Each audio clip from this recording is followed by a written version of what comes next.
दोस्तों नमस्कार, स्वागत है आप सभी के। अगर फिर से आई चलते हैं राजस्थान सुबह की ताजा खबरों की ओर। लेकिन उससे पहले अगर आपने अभी तक इस चैनल को सब्सक्राइब नहीं किया तो सब्सक्राइब कर लें, जिससे कि आपको राजस्थान सुबह की ताजा खबर रोजाना मिलती रहे। पहली बड़ी खबर, कांग्रेस का बड़ा वादा, 2024 में अगर सत्ता में आए तो 500 से ऊपर नहीं होने देंगे गैस सिलेंडर के दाम। होली से पहले रसोई गैस के दाम में बढ़ोतरी को लेकर कांग्रेस ने मोदी सरकार पर निशाना साधते हुए दावा किया कि 2024 में अगर सत्ता में आए तो गैस सिलेंडर की कीमत 500 रुपए से अधिक नहीं होने देंगे। गौरव बल्लभ ने तंज कसते हुए कहा कि केंद्र की मोदी सरकार ने जनता को होली से ठीक पहले महंगाई का तोहफा दिया है। पीएम मोदी नहीं चाहते हैं कि आम जनता होली पर अपनी रसोई में कुछ अच्छा बनाए। राज्य में गहलोत सरकार का चुनावी दाव, SC, ST, EWS अभ्यर्थियों की MBBS की सीटों पर ट्यूशन फीस माफ। राजस्थान के मुख्यमंत्री अशोक गहलोत ने चुनावी दाव खेला है। कैबिनेट बैठक में राजकीय चिकित्सा महाविद्यालय झालवाड़ मेडिकल कॉलेज एवं हॉस्पिटल सोसाइटी एवं राजमेश के द्वारा संचालित चिकित्सा महाविद्यालय के MBBS पाठ्यक्रम में SC, ST, EWS एवं महिला विद्यार्थियों की तर्ज पर MBC और OBC वर्ग के नॉन क्रीमी लेयर अभ्यर्थियों की सरकारी सीटों पर ट्यूशन फीस माफ करने का निर्णय किया गया। राजस्थान लोक सेवा आयोग अजमेर के बाहर 7 फरवरी को युवा बेरोजगार पर लाठीचार्ज करने वाले SHO को निलंबित करवाने और दर्ज मुकदमे को वापस करवाने की मांग कर रहे उपेन्द्र यादव अन्न के बाद अब पेय पदार्थ भी छोड़ेंगे। यादव राजस्थान बेरोजगार एकीकृत महासंघ के बैनर तले बेरोजगार युवाओं की मांगों को लेकर आंदोलन कर रहे सरकार उपेन्द्र यादव की मांग पर हठधर्मिता अपनाए हुए है। राज्य में आंगनवाड़ी कार्यकर्ताओं ने कलम को नीचे रखा। अब जयपुर में विधानसभा पर विरोध प्रदर्शन। आंगनवाड़ी कार्यकर्ता शाम जयपुर के लिए रवाना हो चुकी है और आंगनवाड़ी वर्कर्स यूनियन के सीता स्वामी ने कहा कि श्रमिक हाल ही में अपने बढ़े हुए मानदेय से संतुष्ट नहीं है। इसके अलावा वो सरकारी कर्मचारी को घोषित करने की भी मांग कर रहे हैं। वो कहते हैं कि यदि उन्हें एक सरकारी कर्मचारी घोषित किया जाता है और नियमित किया जाता है तो वो अच्छे तरीके से परिवार की देखभाल करने में सक्षम होंगे। राज्य के कोटा जिले में दादाबाड़ी थाना इलाके में चंबल नदी में मिले 4 वर्षीय बालक के शव के मामले में पुलिस ने पूरे घटनाक्रम का पर्दाफाश करते हुए हत्यारी मां को गिरफ्तार कर लिया है, जिसने अपने बच्चे को चंबल नदी में डुबोकर मारा था। बच्चा जन्म से असामान्य था। उसके हर समय मुंह से लार टपकती थी और वो अपने कपड़े में ही मलमूत्र त्याग देता था। इसी के चलते उसकी मां परेशान थी। अनहोनी की आशंका पर राजस्थान सरकार अलर्ट। भरतपुर की 3 तहसीलों में इंटरनेट बैन। राजस्थान सरकार ने भरतपुर की फरीकामा और सिकरी तहसीलों में 2 लोगों के जले हुए शवों की बरामदगी के मद्देनजर अफवाह फैलाने की आशंका पर 48 घंटे के लिए इंटरनेट सेवाओं को निलंबित कर दिया। भरतपुर के संभागीय आयुक्त सामरवल वर्मा ने कहा कि अफवाहों और गलत सूचनाओं के प्रसार को रोकने के लिए यह निर्णय किया गया है। संभागीय आयुक्त सामरलाल वर्मा ने न्यूज एजेंसी को बताया कि हमने कानून व्यवस्था बनाए रखने के लिए 48 घंटे के लिए मोबाइल इंटरनेट सेवाओं को निलंबित किया है। राज्य में तृतीय श्रेणी शिक्षकों की ट्रांसफर पॉलिसी प्रक्रियाधीन है। शिक्षा मंत्री डॉक्टर BD कल्ला ने कहा कि जल्द जारी होगा दस्तावेज। रीट 3rd ग्रेड शिक्षकों के ट्रांसफर को लेकर बड़ी खबर है। शिक्षा मंत्री डॉक्टर BD कल्ला ने राज्य विधानसभा में कहा कि प्रदेश के सभी 17,400 से अधिक सरकारी सीनियर सेकेंडरी विद्यालय में आगामी 1 वर्ष में ICT क्लासेज प्रारंभ कर दी जाएगी। ये भी बताया कि इसके लिए बीकानेर, उदयपुर एवं जयपुर में ICT स्टूडियो स्थापित किए जा रहे हैं। इनके माध्यम से प्रदेश के किसी भी विद्यालय में विषय अध्यापक के रिक्त पद होने की स्थिति में वर्चुअल माध्यम से अध्यापन का कार्य कराया जाएगा।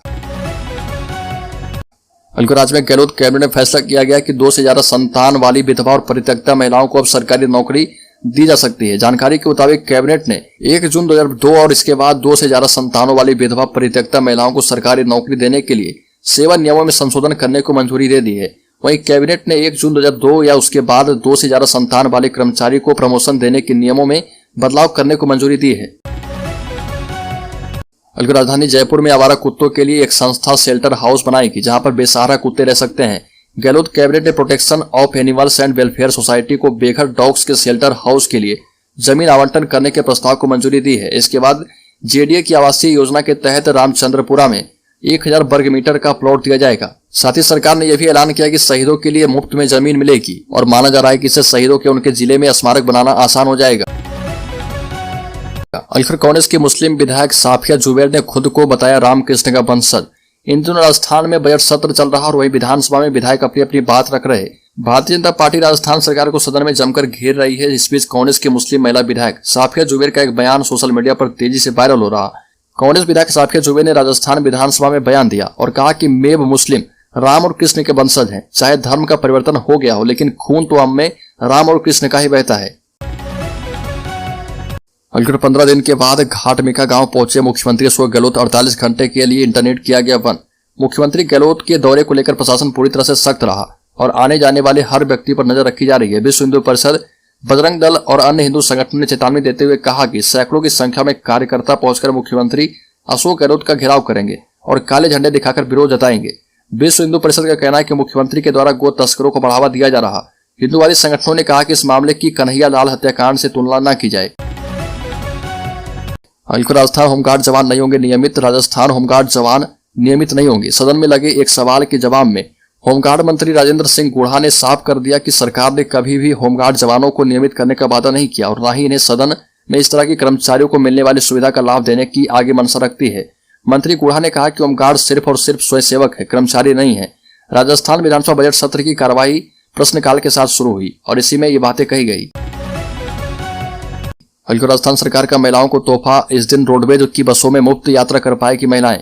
आपको बता दें कि अंतर्राष्ट्रीय महिला दिवस पर राज्य में लगभग 8.5 लाख महिलाओं का एवं बालिकाओं की बसों में यात्रा करने का अनुमान है। इस पर लगभग 7.5 करोड़ रुपए का वित्तीय भार अनुमानित है। अंतर्राष्ट्रीय महिला दिवस 8 मार्च 2023 को राजस्थान में महिलाएं एवं बालिकाएं रोडवेज की बसों में निःशुल्क सफर कर पाएगी। इसके अलावा अशोक गहलोत सरकार ने उस बजट घोषणा को भी लागू कर दिया जिसमें रोडवेज की साधारण बसों के किराए में महिलाओं को 50% की छूट देने का फैसला किया गया। जोधपुर में वकील जुगराज चौहान की हत्या को लेकर राजस्थान के वकीलों में आक्रोश है। अभिभाषक परिषद के आह्वान पर एडवोकेट प्रोटेक्शन एक्ट लागू करने की मांग को लेकर वकीलों का आंदोलन 7वें दिन भी जारी है और परिषद के महासचिव गोपाल चौबे ने कहा कि कुछ दिनों से वकीलों पर हमले की घटनाएं बढ़ रही है। वकील कहीं भी सुरक्षित नहीं है। जब तक उनकी मांगे नहीं मानी जाती आंदोलन जारी रहेगा। यज्ञ में परिषद के उपाध्यक्ष कन्हैया लाल साक भी मौजूद थे। वकीलों ने कोर्ट परिसर में सद्बुद्धि के लिए यज्ञ किया और यज्ञ में आहुतियां दी। सरकार का बड़ा फैसला, संगठित क्राइम कंट्रोल बिल आएगा। अपराधियों की संपत्ति कुर्क होगी और फांसी या फिर उम्र कैद की सजा होगी। राज्य में संगठित अपराधियों के खिलाफ प्रभावी कार्रवाई के लिए कड़े प्रावधान किए जा रहे हैं। इसके लिए सीएम अशोक गहलोत की अध्यक्षता में मंत्रिमंडल की बैठक हुई। अपराधों की सुनवाई के लिए विशेष कोर्ट और संगठित अपराध से अर्जित संपत्ति कुर्क की जा सकेगी। अग्रिम जमानत का प्रावधान नहीं होगा। डीएसपी या इससे ऊपरी अधिकारी ही जांच करेंगे। गवाहों को सुरक्षा बनाए रखने के लिए पहचान गोपनीय रहेगी। गोपनीयता भंग करने वालों के खिलाफ 1 साल की सजा एवं 1000 रुपए का आर्थिक जुर्माना लगाया जा पाएगा। बैठक में वकील प्रोटेक्शन बिल पर भी चर्चा हुई लेकिन कुछ तय नहीं हो पाया। राज्य भर के 1,96,000 अभ्यर्थियों ने तृतीय श्रेणी शिक्षक भर्ती 2022 के तहत लेवल 1 की परीक्षा दी है। लेवल 1 के 21,000 पदों पर नियुक्ति के लिए स्टूडेंट्स के बीच मुकाबला है। इस बार लेवल 1 का पेपर ना तो आसान था ना ही कठिन। इस बार राज्य सरकार ने तृतीय श्रेणी शिक्षक भर्ती परीक्षा का पैटर्न बदल दिया है। 300 नंबर के एग्जाम में नेगेटिव मार्किंग भी होगी। ऐसे में पेपर में गलत आंसर का मेरिट पर प्रभाव पड़ेगा। प्रत्येक गलत उत्तर के लिए 1/3 भाग काटा जाएगा। चिकित्सा विभाग की ओर से नियमित करने के नाम पर स्क्रीनिंग में लगाए जाने वाले आवश्यक दस्तावेज के जुटाने के लिए संविदा कर्मचारी को चक्रघंदी बना रखा है। हालात यह है कि स्क्रीनिंग के लिए न केवल लंबी प्रक्रिया से गुजरना पड़ रहा बल्कि प्रथम मानदेय की कॉपी, विज्ञापन की कॉपी, विज्ञापन में दर्शाई गई पद की वांछित योग्यता और ज्वाइनिंग की लिखित में कॉपी और प्रथम अनुबंध वाले कागज के लिए दर भटकना पड़ रहा। सरकार की ओर से Rajasthan contractual hiring to civil post rules 2022 के तहत 20 बिंदुओं के आधार पर पहले स्क्रीनिंग फिर नियमित किया जाना प्रस्तावित है। राज्य के शिक्षा मंत्री बीडी कल्ला ने कहा कि शिक्षा विभाग में जल्द सभी खाली पदों को भरा जाएगा। शिक्षकों की अलग अलग कैटेगरी के 90,000 पदों पर भर्ती की जा रही है। इस भर्ती के पूरा हो जाने के बाद स्कूलों में शिक्षकों के खाली पद भर जाएंगे। कल्ला विधानसभा में रात को शिक्षा की अनुदान मांगों पर बहस के जवाब में बोल रहे थे। कल्ला ने कहा कि खाली पदों पर भर्ती समय पर पूरी करने के लिए हर संभव प्रयास किए जा रहे हैं। बजट में मुख्यमंत्री ने 1 लाख पदों पर भर्ती की घोषणा कर दी है।